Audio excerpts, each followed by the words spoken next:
today's content, and it's my privilege to be here with such highly regarded group of industry leaders, all of whom are shaping the future of connectivity, innovation, and digital transformation in some way. The telecom industry, as we look at it, is at a pivotal point. While the demand for faster and more reliable connectivity has never been greater, yet the challenges facing the executive today are even more complex than ever. We are witnessing a convergence of number of different forces, I would say. Uh, be it technological disruptions that are happening in the industry, the regulatory landscape changing, the customer expectations kind of shifting from one thing to the other.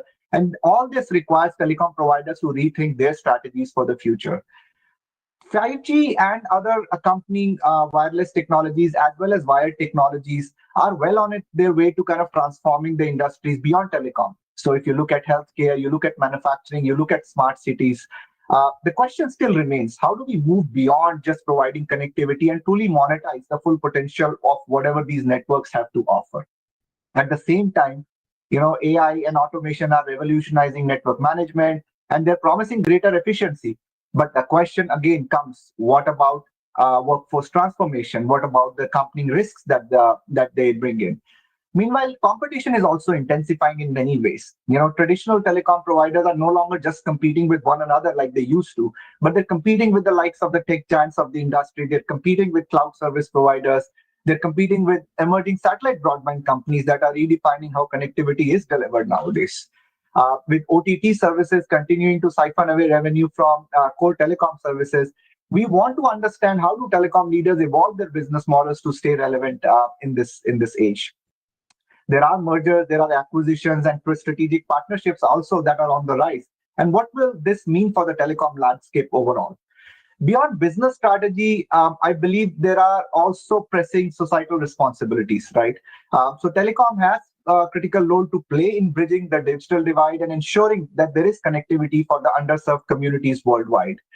But how can we, as companies, expand access while maintaining profitability? That's again a big question.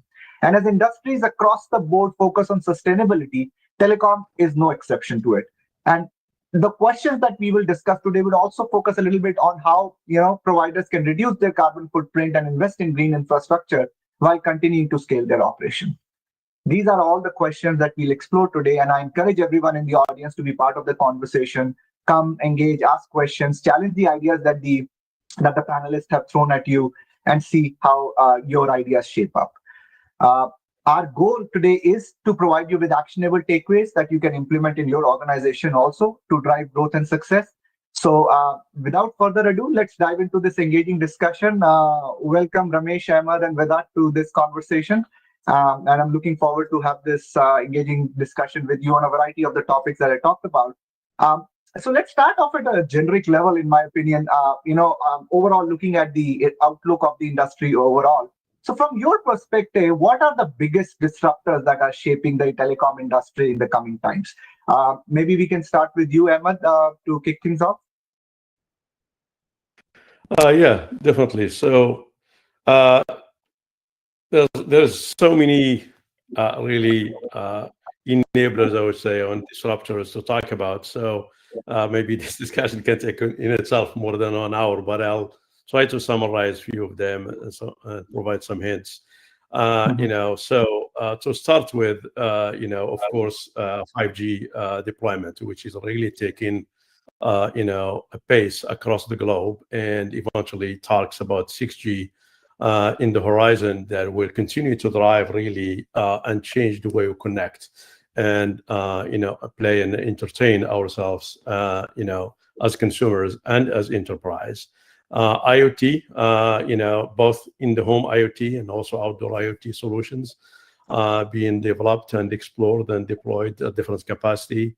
Edge computing is another element there that provides really telcos, opportunity to invest in improving the infrastructure to provide actually a lower latency and lower costs of content delivery.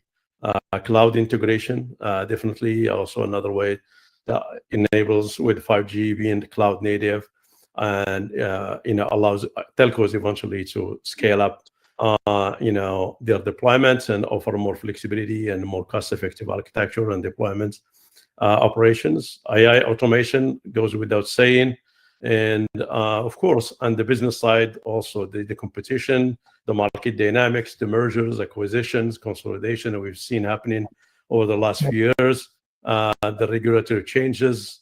You mentioned green energy, definitely a big topic, but also other things that I would like to close with is cybersecurity, definitely a critical one that is, encouraging, actually seeing a lot of momentum and investment from telcos and cloud providers and all the players in the industry to really provide advanced security measures and processes to be able to protect against evolving threats. And the last but not least, of course, blockchain and quantum technologies that are also driving, more secure solutions into the industry ecosystem. There is probably a couple of things that are a little bit forgotten into this discussion that I would like to just bring to the surface, and I think Wi-Fi is one of them. It never gets really credited with the contribution into the connectivity ecosystem. The reality is that 80% of the mobile traffic or wireless traffic in general is actually connected through Wi-Fi in home or enterprise or on the go. So I think Wi-Fi continues to play a bigger role, and the evolution of the Wi-Fi technology cycle is also a lot faster than actually the cellular technology. And the innovation there is very critical as well with Wi-Fi 7 and Wi-Fi 8 and beyond.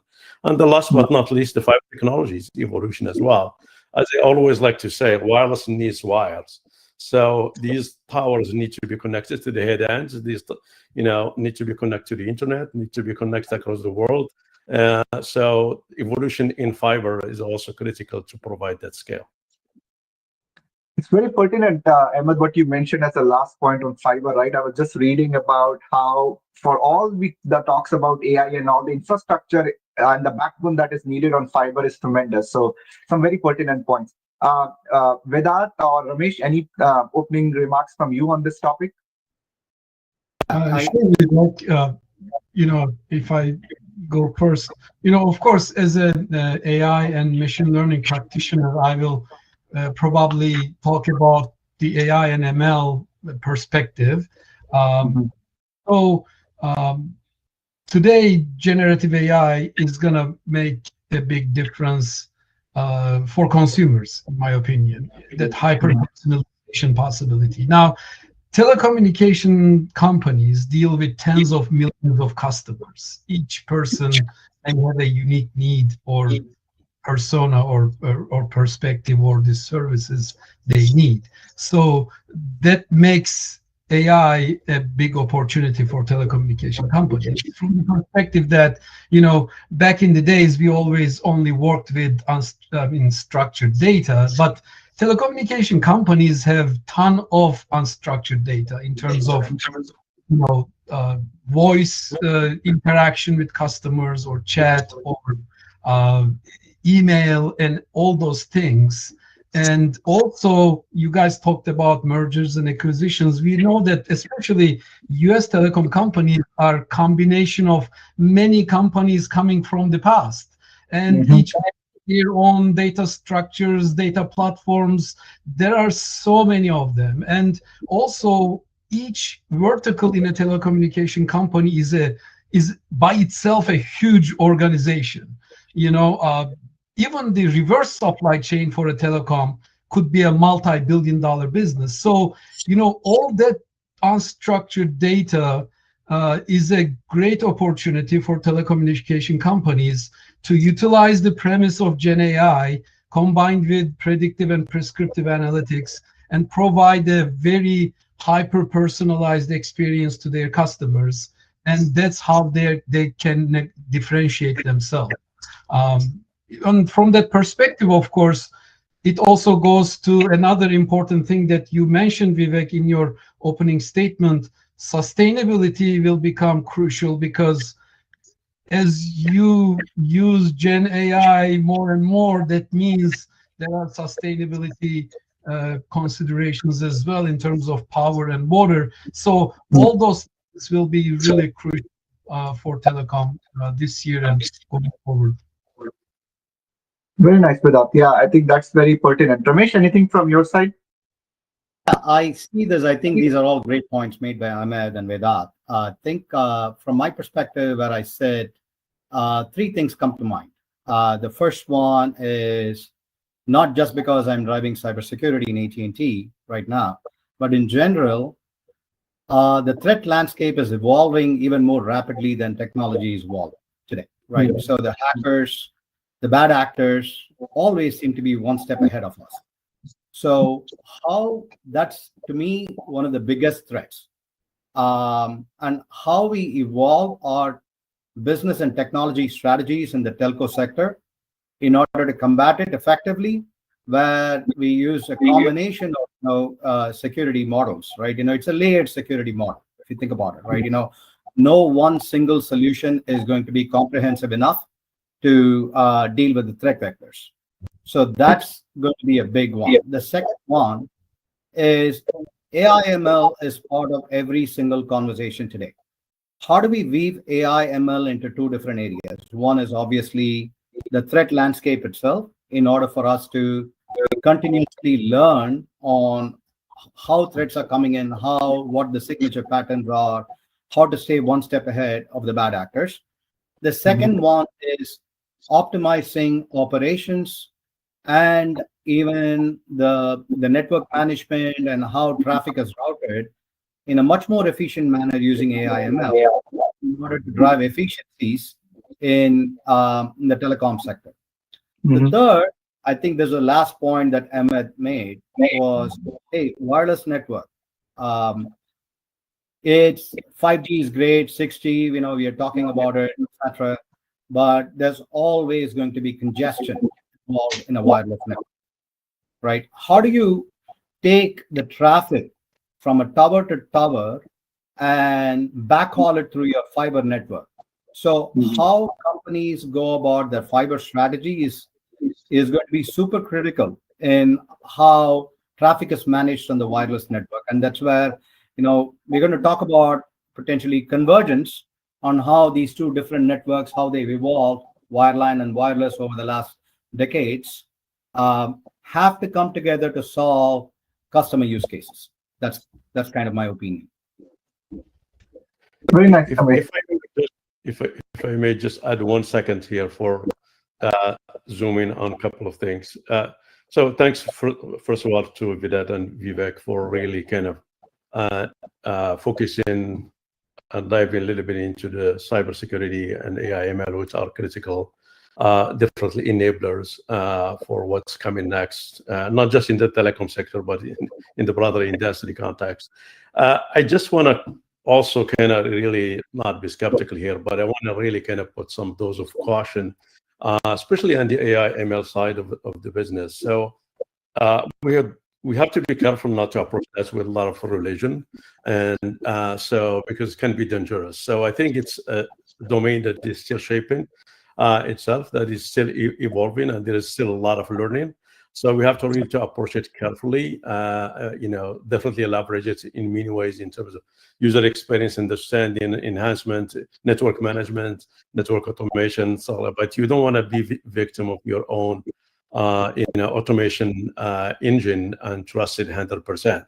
So you really have to have a robust kind of stress test, validate, incrementally improve, and continue to enhance it that way and make it more reliable. And the cybersecurity, definitely, there is a lot of challenges that the industry are facing. But in addition to the tools and the technologies, I think it's very critical for companies and telcos overall, but not just telcos, in enterprise customers and others, to kind of really make security a priority in everything that they do, from the an integral part of how they run their business, from architectural design to testing, implementation, to ongoing operations and management. Very nice. Ramesh, if I may pick up your brain on this one, how do you think this cybersecurity and the telecom networks look? They're kind of interconnected in some way. And how do you see them evolving together? I know there is this focus that you mentioned on cybersecurity, and then both Vedat as well as Emma picked up on it. Do you have any specific thoughts as to where the industry is shaping up and the technologies are shaping up and they're evolving on this front? Absolutely. Thanks for the question. So if you think about how networks have evolved, right, where it's either a private network or a public network, right? When you go back to a VPN or a MPL as a multi-point network, right, it had a certain level of inbuilt security, right, because you created secure tunnels Right. from a point-to-point perspective. However, as we started driving optimization and driving costs out of the network, internet-based circuits became more popular, right? Not just for consumers but also for corporates, for businesses. So while they were fantastic, especially as a cloud adoption, your SaaS-based applications, etc., they grew. They also came with an inherent level of breach from bad actors, right? So today we are moving a lot. I sit in AT&T, one of the largest networks in the world. We see about almost 850 petabytes of data a day, a single day. That carries 1/3 of the world's traffic, internet traffic today, right? Every single day. By dint of carrying the largest or one of the largest traffic, network traffic in the world, you also see a lot of threat vectors coming in and different signatures, new breaches, etc., etc. How we go about protecting it is super critical for customers to have confidence in us as a business, right? Protect their own interests, protect their customers, right? Mhm. So that's how, and just to give an example on how we at AT&T have gone about protecting our customers, is Mhm. we came up with our proprietary threat intelligence. We have something called AT&T Dynamic Defense, which is inbuilt into the pipe itself. That's network embedded security. So Mhm. in about 6 months, it was launched sometime in late spring last year. It protected about, I would say, about 2.7 billion, no, 27 billion threats in 6 months of its existence. So is this enough? Absolutely not. We are not sitting and resting on our laurels. We are continuing to build on this. And because of the sheer amount of traffic, we see new signature patterns, new threats emerging every single day. And so a very strong partnership between a top-notch cybersecurity technology company and AT&T and other telcos is super important for us to continue the fight against cyber attacks. That's my opinion. Very nice and phenomenal numbers there, Ramesh. Amazing what you just talked about. It's hard to imagine the scale at which data has grown. So thanks for that. Emma, if I were to come to you, in terms of the approach towards monetization of networks, right? I mean, this is a constant struggle, be it on the wireline side, wireless side, or any sort of connectivity. There are always these talks that they've become commoditized to a large extent. Any thoughts on how the industry is trying to tackle the whole challenges around the monetization aspect of the network investments that companies have made? Yeah, that's definitely an important question, $1 million question, especially with a market that is largely saturated. It puts pressure more and more on pricing, but I think there are definitely some levers there. So to start with, I think it really all comes to the value proposition and how can you differentiate yourself out of the crowd. And what value do you deliver to the customer, and how your brand actually drives with the customer and the market space. So I think these are very critical, tenets in how you drive your business overall and how you position yourself to compete. 5G in itself provides, opportunities to support new business cases or new use cases like We talk a lot about private networking, IoT, enterprise services with, virtualization and slicing, smart cities, you name it. So the challenge I have seen in that space in general is still really kind of taking time to really kind of turn itself into a significant business opportunity. So a lot of the things that are happening so far in those areas are still being basically limited to either trials, proof of concepts, or some limited deployment. So I think that's going to take some time to mature into a real business that can scale over time, but I'm confident that there are definitely opportunities there. There are some challenges, I think, in terms of how you deliver those services into the enterprise, into really a non-traditional consumer customers, and especially enterprise, for example, they're really used to Wi-Fi, the simplicity of Wi-Fi, the cost of Wi-Fi, ease of operation of Wi-Fi, and it's very challenging for them to kind of really see the value of a 5G for enterprise at this point, especially with the complexity that comes with operational management of such solutions. So we can have to invest really in simplifying a lot of that and make it really kind of cookie cutter kind of type of deployment and operation management to encourage the market to take off.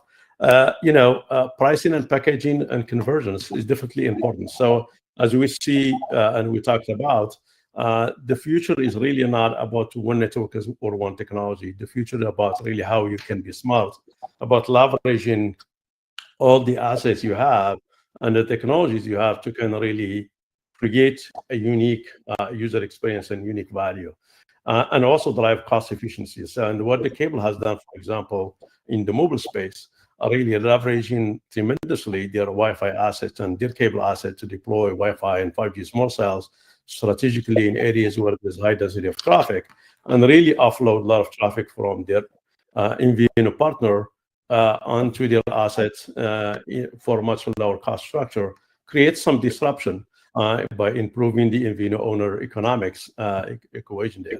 And that enables them as well to really provide more converged services around their wireline and wireless asset, and be able to differentiate themselves from even the traditional MNOs that have been dominating the space for years.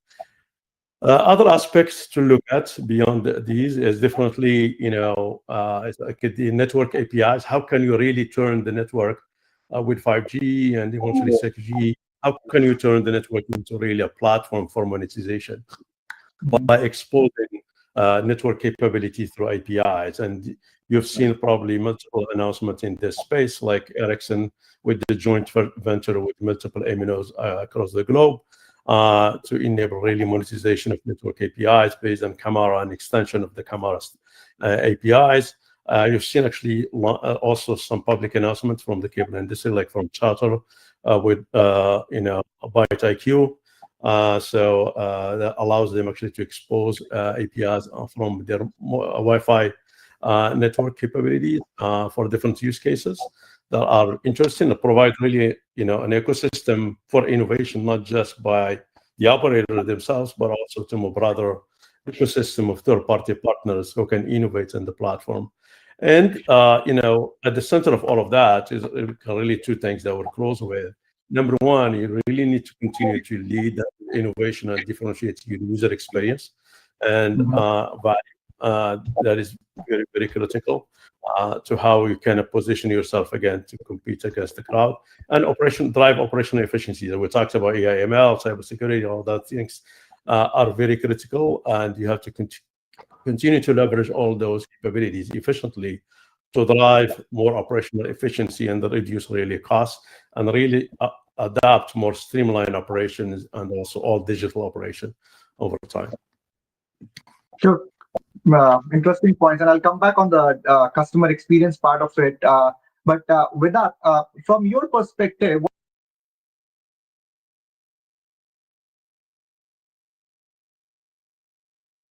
is that you are seeing in the industry for AI and automation related stuff in the market? Vivek, could you please repeat, because I lost your audio for a few seconds at the beginning of the question. No, so what I meant to ask was, Vedat, what are some of the key investment priorities that you are seeing in the industry for AI and automation related technologies? Vivek, great question. I think Ramesh touched on it, the amount of data being generated for telecom, and it applies to other companies as well. So, and also with those potential AI use cases, especially generative AI, companies really are interested in testing those within their firewalls. That means on premises. So we can say a couple things. First of all, companies need a data platform to ingest and harmonize and integrate their humongous amount of data cost efficiently and at scale. Then, when you develop models, especially like fraud detection, now by using not only structured but also unstructured data, you need to invest in vector capabilities at scale. And then, so hybrid data platform, vector capabilities, and then, as Ramesh said, also for those threats, you need to respond very quickly. So performance, inferencing, and scoring at scale becomes really crucial for AI systems. That's why I see that telecommunication companies investing in highly performant and cost-effective data platforms with hybrid data platform capabilities, both cloud and on-prem, and inferencing and scoring threats and all those predictions really fast to provide the insights and guidance for the business stakeholders to make important decisions. That's where I see the investment happening.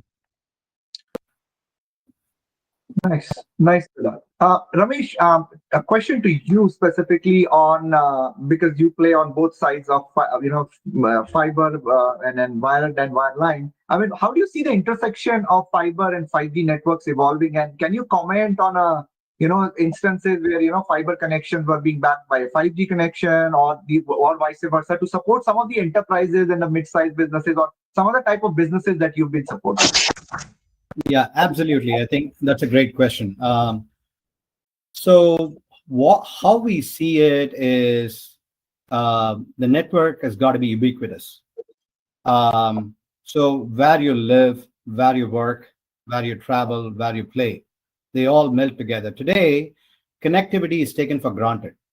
So and especially with the younger Gen Z, etc., right? They say like, I don't have Wi-Fi, I don't have this, I don't have that, right? They need it. It's a constant. It's like they can probably skip breakfast, but they can't skip connectivity, right? So if you think about it from that perspective, you really need to make sure that you, as a telco or a service provider, provide connectivity 100% of the time or as close to 100% as possible, right? So when that is said, obviously you cannot do that with any single technology, right? If you are at home, you're going to have broadband and Wi-Fi and all that. When you are in your car, you need wireless 5G technology to take its place. And then when you go back to work, or now there's another dimension. When you're traveling, you need satellite connectivity on a plane. So you can't be disconnected, right? So it's not just wireline, wireless, it's also satellite thrown, right? That is where we see this as true convergence of networks happening. And my experience, we have already taken the first step at AT&T about 6 months ago, 7 months ago. For businesses, we launched a converged broadband product, which basically says, hey, if there's for any reason the fiber is cut, automatically the device will switch back to 5G. And so you'll have uninterrupted service for your business. And when the fiber is restored, it'll automatically pivot back to your fiber to give you the best quality of service possible. It's the world's first integrated fiber, 5G, Wi-Fi, and voice gateway, right? So we're already thinking about it. And now we also have announced partnerships with satellite companies. We have to take it, and how we meld it seamlessly is work in progress, but that's to come. But I think that's where we are all going as an industry. Mhm. That's, yep, pretty much it.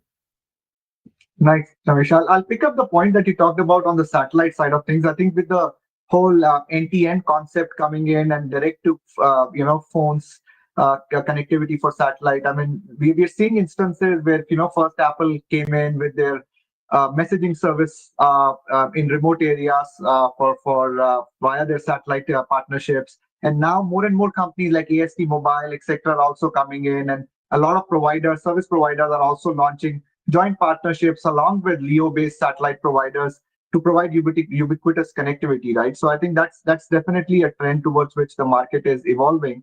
So Ahmed, what are you seeing in terms of this whole NTN and satellite-based connectivity for terrestrial networks? Any thoughts on that front from your side?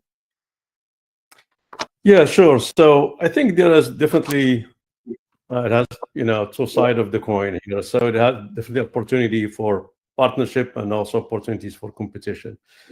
So as I think Ramesh mentioned, or Vidat probably, the expectation from Gen Z, is to have really ubiquitous connectivity wherever you go. I remember myself being through this experience once with my daughter traveling through the country, and we had a problem with the car, and we were stuck in the middle of the road, and we had 3 phones, and none of them had connectivity. You don't want to be in that situation. You really don't want to be in that situation. So, it's practical example where ubiquitous connectivity really can have an impact on lives and security and well-being of individuals. So and satellite, as I said, like not just satellite. In general, I would say the future is about convergence. The future is about really using all the assets that are available to you to provide ubiquitous, cost-effective connectivity based on service capabilities and the requirements, device capabilities and requirements, but also cost structure and performance. So you need to be really kind of smart about how you can bridge all these assets together and route traffic intelligently to the right medium for the right reason to provide that ubiquitous, cost-effective connectivity all the time. And satellite would definitely play a big role in that, as well as Wi-Fi, as well as fiber, as well as all the other components, 5G and 6G and beyond. And on the other, so in that sense, you've seen partnerships being really kind of explored, as I mentioned with AT&T, with Verizon recently. Cable did similar thing with Comcast, and Charter announced a partnership with satellite provider to support satellite activity on Android devices. So yeah, there is definitely opportunities there for collaboration and partnership. On the other side, there are also satellite providers that are trying to compete with the telcos or the MSOs, the cable operators out there. So there are opportunities on both sides, and they think, as the world works, you don't find opportunities where you need to partner, and who is the right partner for you, and based on what your needs are and your specific use case and customer needs, and you go for it. And then for competition, you have to, I love competition, I love free market, and you have to continue to innovate and differentiate yourself. And again, using all the levers we talked about in the prior to this, in this discussion. So I think we can play both sides. Interesting. Let's shift gears a little bit and move on to some aspects of customer experience. So with that, how do you see, AI, you've been on the forefront of it, kind of shaping the customer experience aspects of how, customers interact with that technology and AI in general?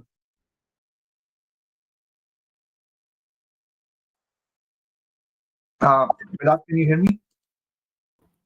You're muted. Sorry, I apologize. I will answer this with a practical experience and also example. So I recently had a relatively challenging experience with a telecom customer service. It cost me maybe 10 phone calls in different dates and many hours lost, and eventually everything was resolved. But I basically connected to a capability that we developed at Teradata as augmented call center.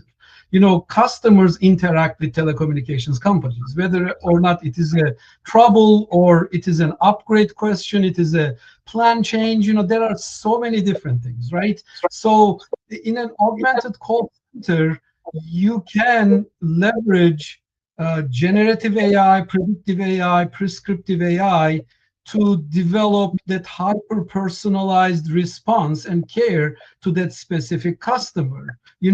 How should you respond to a question that can be generated by generative AI in the best possible way by using structured and unstructured data based on the persona that I have or what my question is. And it can immediately understand the sentiment. Am I negative or positive? What am I looking for? And based on my persona, then a predictive, let me start using the term agentic AI or agents. A predictive agent could generate the best options to be presented to me. And maybe a prescriptive model can optimize the plans that I need to be presented. So that augmented call center, utilizing all possible AI tools and technologies, combined with the people at the center of that interaction, providing transparency, will create value for both sides, not only for the company in terms of retaining the customer, preventing churn, increasing lifetime value, but also customer gets that hyper-personalized experience and the care that he or she needs. So that's where I see how that would work. And for that reason, at Teradata, we developed an augmented call center agentic AI framework and use case that can be found and that can be really applicable to telecommunications. Interesting. So, Ramesh, customers can be B2C or B2B. I mean, so in terms of the industrial customers, right, how do you see the 5G technology reshaping those industries in the way they live or work overall in the coming times? Can you elaborate on some use cases that you're seeing in the market on that? Yeah, definitely. So I'm going to talk about a real life instance where one of our customers in the retail segment, this happened a couple of years ago, came to us, and they wanted to open some locations in areas where there was really no wired transport per se, but they needed to get their operations started up like ASAP. So we enabled them with 5G and said, okay, you're going to start your business operations with 5G, and as soon as we have fiber in the area, you're going to pivot, and your 5G can become a backup transport, right? So, and we also enabled them with SD-WAN, right? So with SD-WAN, you were able to switch back and forth between, hey, you had a primary transport that took all your network traffic and shared it across different locations on your network, and then for whatever reason you needed to do load balance or you needed to have a backup transport, 5G served its purpose, right? Mm-hmm. I also think 5G in the future could be the primary mode of transport for especially SMBs, not enterprise level customers, right? A mom and pop donut store or a pizza shop, etc. They come in and say, hey, I need a POS terminal. I don't need anything else, right? I have tied up with DoorDash, Uber Eats, etc., right? And in a good signal area, you're probably going to get, several hundred megabits, like 300, 400 megabits. You don't need much more in order to operate, right? So that will be the primary. They may have 2 5G connections from different service providers in order to have service provider diversity. And they might connect that to their terminal. That's kind of what I see.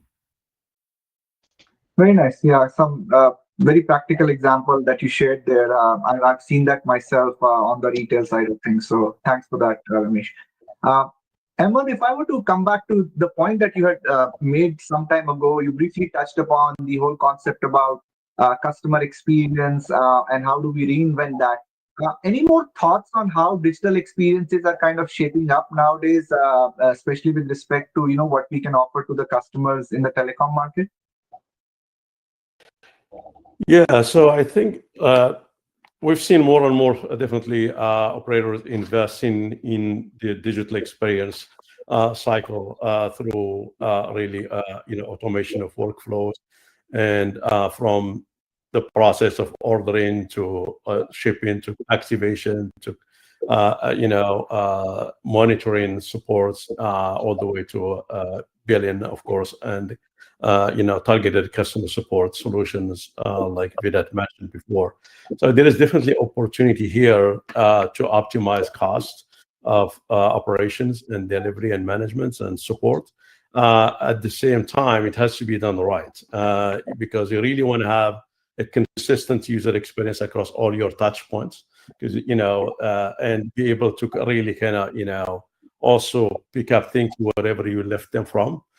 So I can start a transaction on a portal and they can finish it in the store, or for example, and it should be seamless for me as a user, end to end. And so we need to have business intelligence behind the scene to be able really to kind of automate those flows, but also customize them and make them really state aware for the transactions that are going on and based on which customers is involved and which agents or parts of the business flow they are actually processing with. So, I want to just briefly touch on also AI/ML plays a big role in that as well. Definitely, as it was mentioned before, it's very critical lever for us to kind of build that in business intelligence, not just to deliver the service and seamless, digital experience, but also be able to really measure how we are doing against that at every step of the process. How are we doing against, the execution of the flow? How are we doing with the user experience? How is the products and the service performing? And be able to learn, optimize constantly. But beyond that, I think the other aspect that AI/ML offers is really the proactive network operations or zero-touch network ops, to be able really to automate those workflows, but also proactively identify issues when they happen in the network, or even trending to be happening eventually, and be able to get in front of them and resolve them before they even impact the customer. That's, I think, a tremendous value that AI/ML can enable us to do. And the last but not least is the back office automation. Generally speaking, back office are the most challenging part of the business. Very complex processes to touch. An error could be damaging, and also, take longer cycles to really modify or change to support new workflows. So automation in the back office is very critical for really being nimble and flexible to offer new services rapidly and be able to deploy them, manage them more effectively. And AI/ML can play a bigger role there as well. Nice. I know we are running out of time, but I just wanted to kind of touch upon one more point before we kind of close out this conversation. And I wanted to focus a little bit on the whole aspects around sustainability and CSR, right? So maybe we can start with you, Ramesh. So in terms of the converged network deployments for smart cities, which are sustainable in many ways, with intelligent transportation systems, energy management, and public safety, what are you seeing in the market at this point of time? So let me start with public safety, right? FirstNet, as you know, is a dedicated network for first responders in the United States.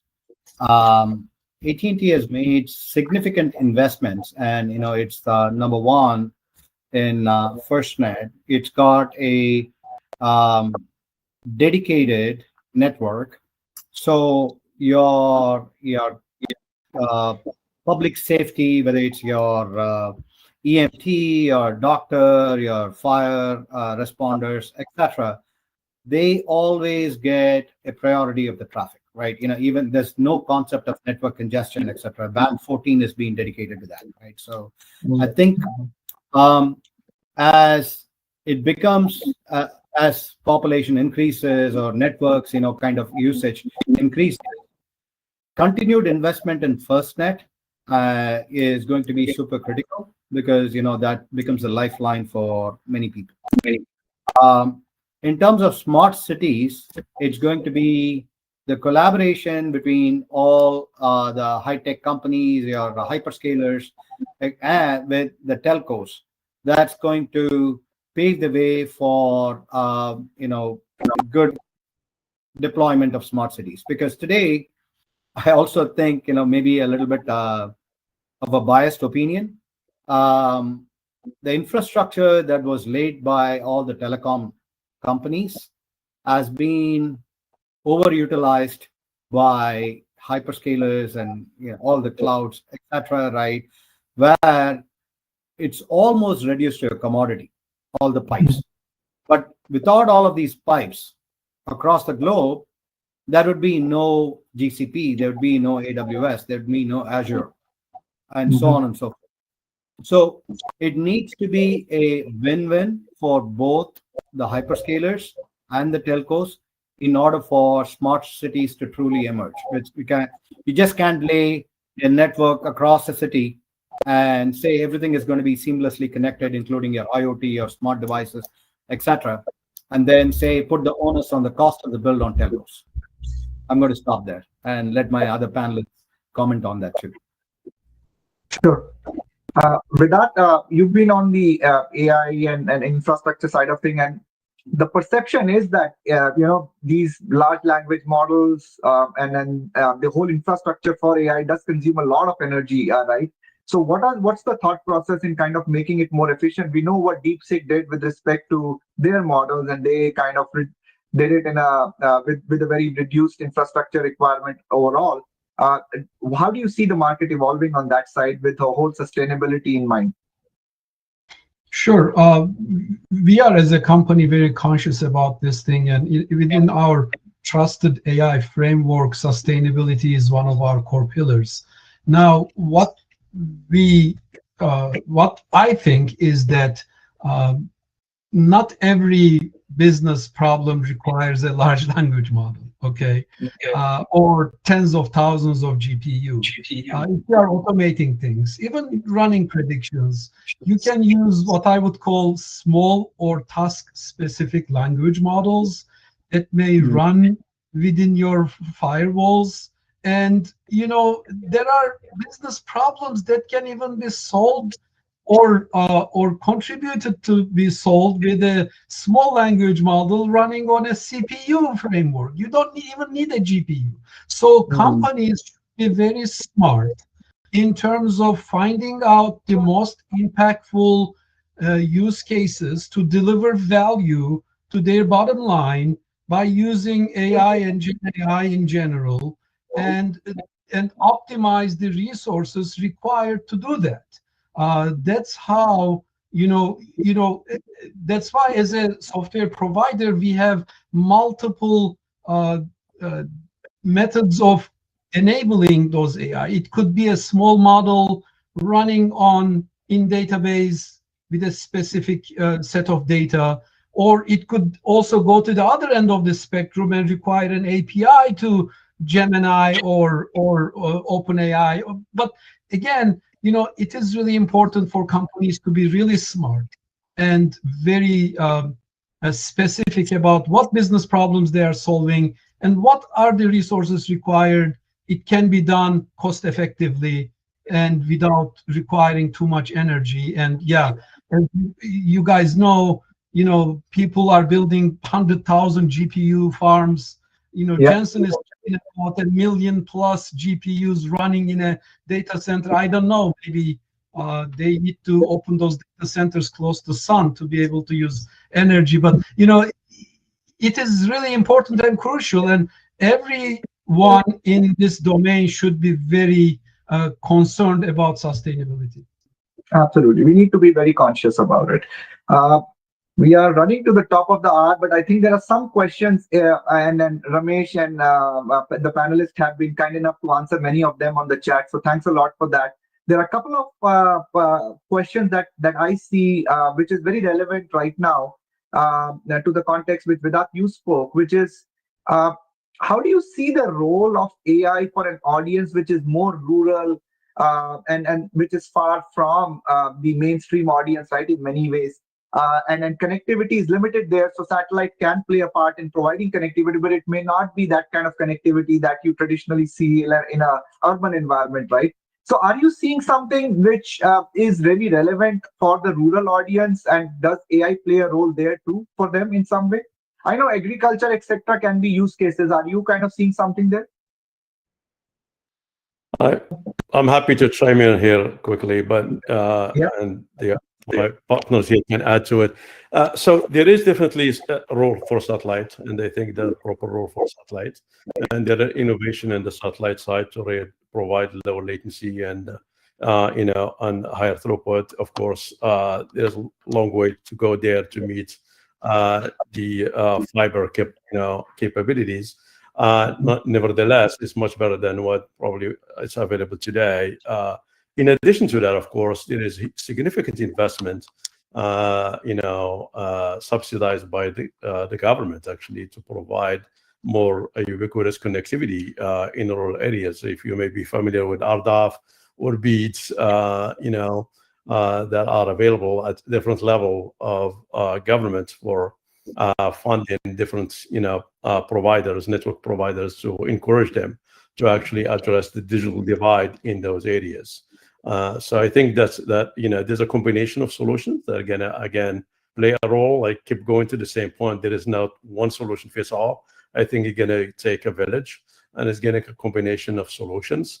I think those fiber assets, even that are deployed, going to play a double role. They're going to play the role of really providing connectivity to the consumers in those areas, but they're also going to play a role in backhaul and transport of the content coming from those areas and consolidation into the back end, to the internet. But they also actually future investments in the future of the country as well, enabling actually more businesses eventually to flourish in those areas and expand, connectivity into those remote ignored areas, which can change the dynamics of the economical outlook in those areas down the road. Very nice. I think we may have just run out of time, and I think the discussion that we were having before backstage, before the start of the conversation, right? I mean, we can talk about all this all day long and still not have enough time, is kind of true in many ways. But I really wanted to thank the panelists for their wholehearted participation on this panel. So just to kind of summarize, we touched upon aspects about on fiber, on AI, cybersecurity, and AI together. We touched upon how different monetization models are being explored, both on the how we build the customers, how APIs are enabling that, and how fiber is also providing another opportunity for that. We touched upon customer experiences, and we closed out with two very important points on. One was sustainability, and the other was ubiquitous connectivity and how satellite can enable that. So overall, I would say this is has been a very engaging conversation with all of you, and I thank you a lot for participating wholeheartedly in this. Thank you so much. Over to you, Arvind. Thank you. Thanks a lot, Vivek. And big thanks to all of our speakers for sharing valuable insights today. So I would like to conclude. I would like to extend my heartfelt thanks to our community partners, speakers, and all our attendees for enriching knowledge through this forum. Your presence and participation is very important. Our panel speakers have shared insightful thoughts, and that made this webinar truly a valuable experience. Today's webinar was broadcasted live in our YouTube channel, and the recording will be available for your reference shortly. Please be sure to visit our website, aicorespot.io, and follow us on social media for updates on upcoming knowledge science session that will expand your horizon. So I would like to extend my thanks to our knowledge and innovation partner, InfoVision, and technology partner, Digit7, for significant contribution towards making this webinar a huge success. To learn more about InfoVision and their technological advancement, please visit their website, infovision.com. Once again, and thanks a lot for joining us, and have a